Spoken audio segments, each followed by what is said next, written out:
Salut à tous les amis, j'espère que vous allez bien. On se retrouve aujourd'hui pour parler de l'entrée en lice de l'Algérie dans cette Coupe d'Afrique des Nations. Avec cette victoire 3-0 face au Soudan du Sud, une victoire nette, sans appel sur le score, mais qui personnellement me laisse quand même pas mal de questions. Alors oui, soyons clairs dès le départ, l'Algérie a gagné, elle a fait le boulot, elle prend les 3 points importants pour lancer sa compétition. Et dans un premier match de CAN, c'est souvent le plus important. Mais quand on regarde le contenu, quand on essaye d'analyser un petit peu plus en profondeur ce que cette équipe propose, j'avoue que je reste assez mitigé. Le match commence parfaitement pour l'Algérie. Dès la deuxième minute de jeu, Riyad Mahrez ouvre le score. Et forcément, ça change complètement la physionomie du match. À partir de là, l'Algérie est dans un fauteuil. Elle peut gérer, elle peut poser le pied sur le ballon, elle peut jouer avec plus de sérénité. Et en plus de ça, le Soudan du Sud se retrouve réduit à 10 assez rapidement, après un carton rouge qui, honnêtement, est totalement logique, vu l'engagement de la dureté de cette intervention. D'ailleurs, sur le Soudan du Sud, je pense qu'il faut quand même dire un petit mot pour eux. C'est une équipe qui progresse. On l'a vu ces dernières années, notamment lors de la qualification pour la Coupe du Monde. Ils étaient dans un groupe compliqué, avec le Sénégal et le Congo. Et ils se sont battus jusqu'au bout. On sent qu'il y a une évolution, une envie, une agressivité, parfois même un peu trop. Dans ce match-là, ils ont été rugueux, très durs dans les duels, parfois à la limite, et ça leur a clairement porté préjudice. Mais malgré ça, il faut être honnête, même à 11 contre 11, on sentait que le Soudan du Sud avait très peu de choses à proposer offensivement. Très peu de situations dangereuses, très peu de séquences où l'Algérie a réellement été mise en difficulté. Une fois à 10, le match était quasiment plié. Et pourtant, malgré cette domination, malgré cette possession, malgré ce score de 3-0, je n'arrive pas à me dire que l'Algérie a livré un match convaincant.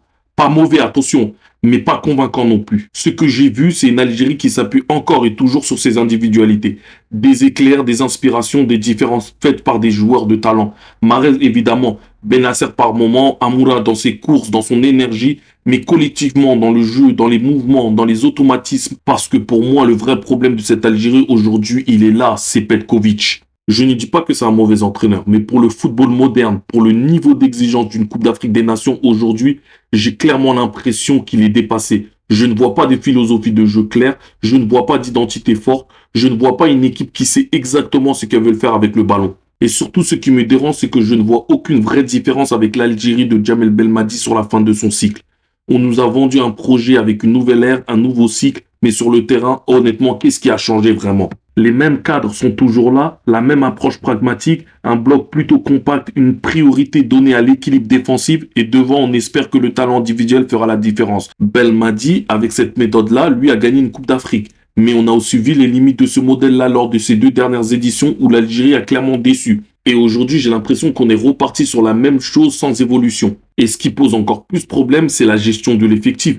Quand tu vois le réservoir de talent dont dispose l'Algérie aujourd'hui, tu te dis qu'il y a vraiment moyen de proposer autre chose.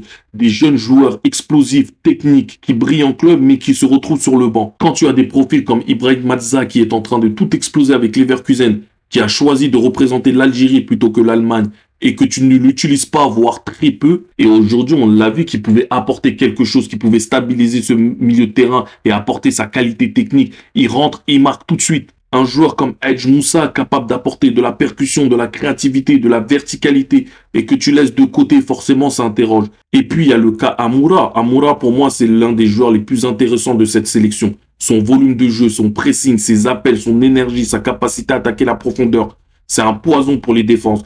Et pourtant, le voir utilisé sur un côté loin de la surface, ça me fait un petit peu mal au cœur pour lui. Oui, il est capable de faire des différences. Oui, il a été très remuant aujourd'hui, probablement le plus actif.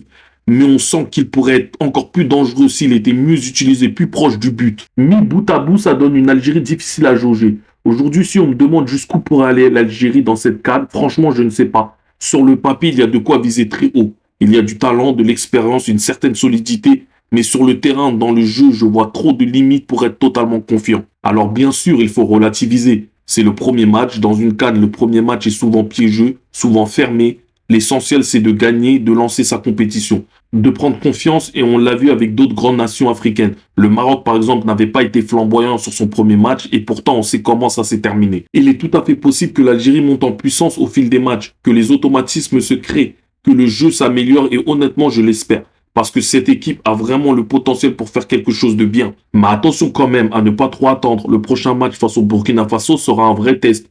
Le Burkina, c'est une équipe très difficile à manœuvrer. Une équipe solide, physique, très intense dans les duels, bien organisée défensivement. Ça ne sera pas du tout le même contexte que face au Soudan. Dans ce genre de match, tu ne peux pas juste te contenter de quelques éclairs individuels. Il faudra plus de mouvement, plus de rythme, plus de justesse collective. Il faudra aussi répondre aux défis physiques, imposer une vraie intensité et là on verra vraiment où en est l'Algérie. Pour terminer les gars, je dirais que cette victoire de l'Algérie est logique, importante et nécessaire. Mais elle ne doit pas masquer les problèmes de fond. L'Algérie doit montrer beaucoup plus si elle veut aller loin dans cette CAN. Le talent est là, maintenant il faut un projet clair, une vraie identité de jeu et une meilleure utilisation de cet effectif. On va suivre ça de très près. Évidemment, la compétition ne fait que commencer et beaucoup de choses peuvent encore évoluer. Mais après ce premier match, personnellement, je reste prudent et surtout assez exigeant avec cette sélection. Dites-moi en commentaire ce que vous en pensez et n'oublie pas de liker, de t'abonner, d'activer la cloche des notifications et on se retrouve très vite pour de prochaines analyses. Peace!